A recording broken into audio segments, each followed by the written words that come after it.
कैसे हो प्यारे बच्चों। उम्मीद है आप सब बहुत ही अच्छे होंगे। स्वागत है आप सभी का आपके ही अपने YouTube channel friend of student में। तो बच्चों, आज के इस वीडियो क्लास में हम प्रश्नावली 2.2 को सॉल्व करेंगे। इस प्रश्नावली में कुल मिलाकर 10 समीकरणें दी हुई हैं, जिसमें से हमने शुरू की 6 समीकरणों को हल कर लिया है। अगर आपने उस वीडियो क्लास को नहीं देखा है तो उसका लिंक मैं इस वीडियो के डिस्क्रिप्शन बॉक्स में दे दूंगा, आप उस वीडियो क्लास को भी देख सकते हैं। तो आज के इस वीडियो क्लास में बच्चों हम बाकी की सभी समीकरणों को हल करेंगे। ठीक है, चैप्टर का नाम है एक चर वाले रैखिक समीकरण। तो चलिए फटाफट से क्लास को स्टार्ट करते हैं। तो बच्चों, सवाल है निम्न समीकरणों को सरल रूप में बदलते हुए हल कीजिए। तो 7वीं समीकरण हमें बच्चों दी है 3 ब्रैकेट में है t-3 बराबर 5 ब्रैकेट में है 2t+1। इस समीकरण को हमें सरल रूप में बदलते हुए हल करना है। तो बच्चों देखो, इस समीकरण को हल करने का मतलब क्या है, इसमें जो हमें ये चर दिया है t, इसका हमें मान ज्ञात करना है। जो भी मान हमें मिलेगा वही क्या होगा, इस समीकरण का हल होगा। ठीक है, तो चलिए इसको हल करते हैं। बाकी की चीज़ें अच्छे से समझाऊंगा, सवाल आपको समझ में आ जाएगा। तो बच्चों, सबसे पहले हमें क्या करना है, हमें दोनों तरफ ये ब्रैकेट्स दे रखी हैं। सबसे पहले हमें इन ब्रैकेट्स को सॉल्व करना है। ठीक है, यहाँ से हम ब्रैकेट हटाएंगे तो क्या होगा, 3 से टी की गुणा होगी, तो ये हो जाएगा 3t। माइनस लगा लेंगे, अब 3 की गुणा 3 से होगी तो 3 तियाँ हो जाएगा 9। ठीक है, बराबर लगाएंगे। यहाँ से ब्रैकेट हटाएंगे, 5 की गुणा 2t से होगी तो ये हो जाएगा 10t। प्लस है, प्लस लगा लेते हैं, 5 की गुणा 1 से होगी तो ये हो जाएगा 5 एकम 5। ठीक है, अब हमें t के इन दोनों पदों को यानी 3t और 10t को बराबर के इस तरफ रखना है। ठीक है, और इन दोनों संख्याओं को यानी 9 को और 5 को बराबर के इस तरफ रखना है। ठीक है, तो हम क्या करेंगे, यहाँ हमारा 3t पहले से ही है, इसको ज्यों का त्यों लिखेंगे। इधर से 10t इधर लाएंगे। ठीक है, इधर प्लस का 10t है, जैसे इसकी साइड चेंज होगी ये हो जाएगा -10t। ठीक है, बराबर लगा लेते हैं, 10t इधर आ गया तो इधर क्या बचा 5।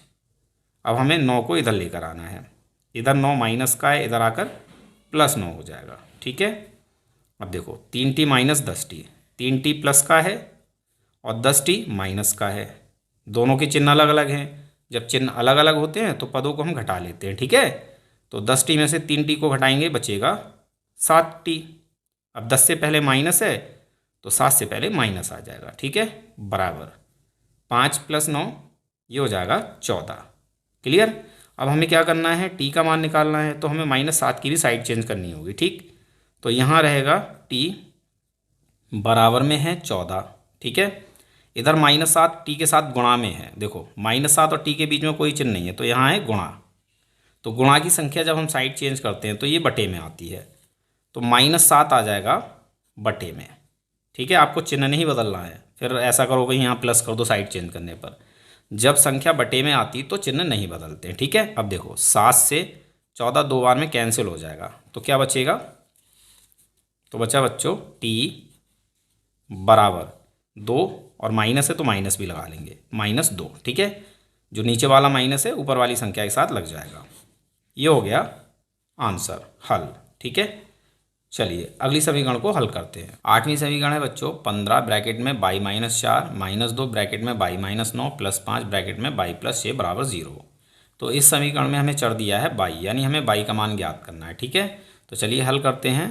तो बच्चों सबसे पहले हमें क्या करना है, हमें इन तीनों ब्रैकेट्स को हटाना है। ठीक है, तो सबसे पहले इस ब्रैकेट को हटाएंगे, बाहर 15 है, 15 की गुणा 22 से होगी, 15 गुणा 22 ये हो जाएगा 15y। ठीक है, माइनस है, माइनस लगा लेंगे, अब 15 की गुणा 4 से होगी, तो 15 चौक 60।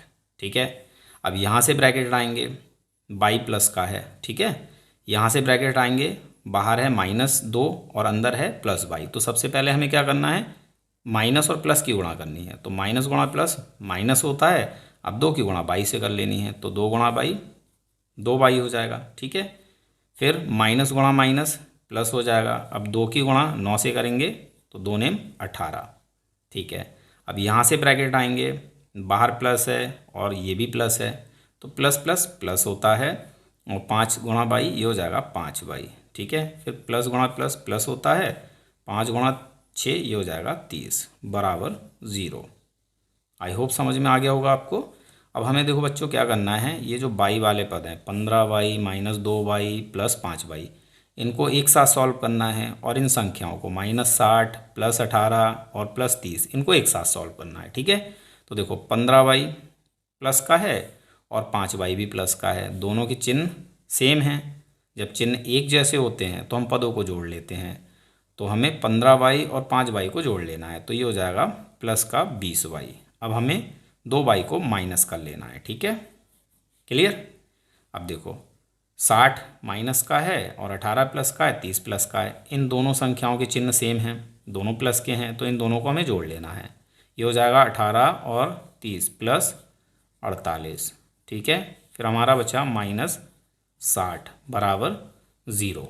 अब देखो हमें क्या करना है, इन दोनों संख्याओं को इधर लेकर आना है। ठीक है, 60 को इधर लाना है और 48 को इधर लाना है। तो यहाँ हमारा बचेगा 20y माइनस 2y बराबर 60 को इधर लेकर जाएंगे, ये माइनस का इधर आकर हो जाएगा +60। ठीक है, 48 को इधर लेकर जाएंगे, 48 इधर प्लस का है, इधर आकर हो जाएगा -48। समझ में आ गया। 20y माइनस 2y, 20y में से 2y को घटा लेंगे, बचेगा 18y बराबर 60 में से 48 को घटाएंगे, बचेगा 12। अब हमें क्या करना है, इस 18 को भी इधर लेकर जाना है। तो यहाँ बचेगा y बराबर है 12। 18 y के साथ गुणा में है, तो ये आ जाएगा 12 के बटे में। ठीक है, 6 से 12 2 बार में कैंसिल हो जाएगा और 6 से ही 18 भी 3 बार में कैंसिल हो जाएगा। तो इन दोनों को हमें कैंसिल कर लेना है। फिर हमें मिलेगा y बराबर 2/3। ये हो जाता है आंसर। ठीक है, यानी इस समीकरण का हल। चलिए अगली समीकरण हल करते हैं। नवी समीकरण बच्चों में दी है 3 ब्रैकेट में है 5z माइनस 7 -2 ब्रैकेट में है 9z माइनस 11 बराबर 4 ब्रैकेट में है 8z माइनस 13, फिर है ब्रैकेट के बाहर -17। तो इस समीकरण में हमें कौन सा चर दिया है, z दिया हुआ है, यानी हमें z का मान ज्ञात करना है। ठीक है, तो चलिए हल करते हैं। तो बच्चों सबसे पहले हमें क्या करना है, इन ब्रैकेट्स को हटाना है। ठीक है, तो सबसे पहले यहाँ से ब्रैकेट हटाएंगे, बाहर 3 है, 3 की गुणा 5z से होगी, तो ये हो जाएगा 15z। माइनस है, माइनस लगा लो, 3 की गुणा 7 से 21। ठीक है, यहाँ से ब्रैकेट आएंगे, बाहर -2 है और अंदर है +9z। तो सबसे पहले माइनस और प्लस की गुणा होगी, माइनस गुणा प्लस माइनस होता है, फिर 2 की गुणा 9z से, 2 नेम 18z। ठीक है, माइनस गुणा माइनस प्लस हो जाएगा, 2 की गुणा 11 से, 11 दूनी 22 बराबर, यहाँ से ब्रैकेट आएंगे, 4 की गुणा 8 से 32z। ठीक है, माइनस है, माइनस लगा लो, 4 की गुणा 13 से, 13 चौक 52, फिर -17। अब देखो हमें क्या करना है, z वाले पदों को एक साथ सॉल्व करना है और संख्याओं को एक साथ। ठीक है, तो ये 15z प्लस का है और ये 18z माइनस का है, दोनों के चिन्ह अलग अलग हैं, घट जाएगा। ठीक है, 18z में से 15z को घटा लेंगे तो कितना बचेगा, माइनस का 3z। ठीक है, क्योंकि 18 से पहले माइनस है तो यहाँ पर भी माइनस आ जाएगा। अब देखो 21 माइनस का है और 22 प्लस का है, यहाँ चिन्ह अलग अलग हैं, संख्याएं आपस में घट जाएंगी। 22 में से 21 को घटाएंगे तो क्या बचेगा, प्लस का 1। ठीक है, बराबर, अब इधर देखो 32z ज्यों का त्यों रहेगा। ठीक है, और ये दोनों संख्याएं माइनस की हैं, जब चिन्ह एक जैसे होते हैं तो संख्याओं को हम जोड़ लेते हैं, तो इन दोनों संख्याओं को हम जोड़ लेंगे और चिन्ह हमारा माइनस का आएगा। तो -52 और 17 कितना हो जाएगा, 2 और 7 9, 5 और 1 6, 69। ठीक है, अब हमें इस एक को इधर ले जाना है और 32z को इधर ले आना है। ठीक है, इन दोनों की साइड चेंज करनी है। तो यहाँ हमारा है -3z, इधर से 32z इधर आएगा, इधर ये प्लस का है तो इधर आकर हो जाएगा -32z। ठीक है, बराबर यहाँ बचा -69, इधर से एक इधर आएगा तो ये भी हो जाएगा -1, क्योंकि इधर प्लस का इधर आकर हो जाएगा माइनस। ठीक है, दोनों ही ये माइनस के हैं, जुड़ जाएंगे, दोनों में माइनस है तो माइनस आ जाएगा, 3 और 32 ये हो जाएगा 35z बराबर, ये दोनों संख्याएं भी जुड़ जाएंगी, ये हो जाएगा -70। दोनों तरफ माइनस है, माइनस कैंसिल कर लो, z यहाँ रखो, 35 को इधर लाओ, इधर 70 है, 35 z के साथ गुणा में है, ये आ जाएगा बटे में। ठीक है, 35 से 70 2 बार में हो जाएगा कैंसिल, तो z बराबर हमें कितना मिलेगा, 2। ये हो गया आंसर। ठीक है, चलिए अगली समीकरण को हल करते हैं। आखिरी समीकरण है बच्चों 0.25 ब्रैकेट में 4f-3 बराबर 0.05 ब्रैकेट में 10f-9। तो इस समीकरण में हमें चर दिया है f, यानी हमें f का मान ज्ञात करना है। ठीक है, तो चलिए हल करते हैं। सबसे पहले बच्चों हमें क्या करना है, इन दोनों ब्रैकेट्स को हटाना है। ठीक है, यहाँ से हम ब्रैकेट हटाएंगे, बाहर है 0.25, तो सबसे पहले इसकी गुणा हमें 4f से करनी है। ठीक है, अब देखो गुणा हम कैसे करेंगे, आप इस दशमलव को भूल जाओ, तो ये हो जाता है 25। 25 की गुणा 4 से कर लेते हैं। ठीक है, तो 25 चौक होता है 100। अब इस वाली संख्या में हमें दशमलव लगाना है। तो देखो यहाँ पर संख्या में 1 2 दो अंकों से पहले दशमलव है, तो इस वाली संख्या में भी 1 2 दो अंकों से पहले यहाँ दशमलव आ जाएगा। ठीक है, तो 0.25 की गुणा 4 से करने पर हमें मिलेगा 1.00। f है तो f भी आ जाएगा। ठीक है, फिर माइनस लगा लेते हैं। अब 25 की गुणा 3 से कर लेते हैं, तो 25 3 होता है 75। अब इस संख्या में हमें दशमलव लगाना है, तो इस वाली संख्या में 1 2 दो अंक से पहले दशमलव है, तो यहाँ पर भी 1 2 दो अंकों से पहले यहाँ दशमलव आ जाएगा, और यहाँ कुछ नहीं है तो यहाँ 0 लगा लेंगे। ठीक है, तो 0.25 की गुणा 3 से करने पर हमें मिलेगा 0.75। ठीक, बराबर लगा लीजिए। अब यहाँ से ब्रैकेट आएंगे, बाहर है 0.05, तो सबसे पहले इसकी गुणा हमें 10f से करनी है। तो देखो गुणा हम कैसे करेंगे, इस दशमलव को हटा दो, तो क्या बचा 0.05, और 0.05 का मतलब है 5। ठीक है, तो 5 की गुणा 10 से कर लेते हैं, 5 नहीं होता है 50। अब इस वाली संख्या में हमें दशमलव लगाना है, तो इस संख्या में 1 2 दो अंकों से पहले यहाँ दशमलव है, तो यहाँ पर भी 1 2 दो अंकों से पहले यहाँ दशमलव आ जाएगा, और यहाँ 0 लगा लेंगे। ठीक है, इसमें f है तो f भी आ जाएगा। क्लियर, माइनस, अब 5 की गुणा 9 से कर लो, 5 निम 45। ठीक, अब इस संख्या में हमें दशमलव लगाना है, तो यहाँ 1 2 दो अंकों से पहले दशमलव है, तो इसमें भी 1 2 दो अंकों से पहले यहाँ दशमलव आ जाएगा, और यहाँ 0। ठीक है, अब हमें क्या करना है, f वाले पदों को बराबर के इस तरफ रखना है। तो यहाँ पहले से ही 1.00 f है, इसको ज्यों का त्यों लिखेंगे। इधर से 0.50 f को इधर लेकर आएंगे, इधर ये प्लस का है, इधर आकर हो जाएगा माइनस का 0.50 f। ठीक है, बराबर है, बराबर लगा लेते हैं। ये चीज़ यहाँ आ गई, यहाँ बचा -0.45। ठीक है, अब इसको -0.75 को इधर लेकर जाना है, तो इधर आकर ही हो जाएगा माइनस प्लस का 0.75। ठीक है, क्योंकि इधर माइनस का, इधर आकर हो जाएगा प्लस का। अब देखो 1.00 f में से हमें क्या करना है, घटाना है 0.50 f को। तो देखो कैसे घटाएंगे, यहाँ दिखाता हूँ।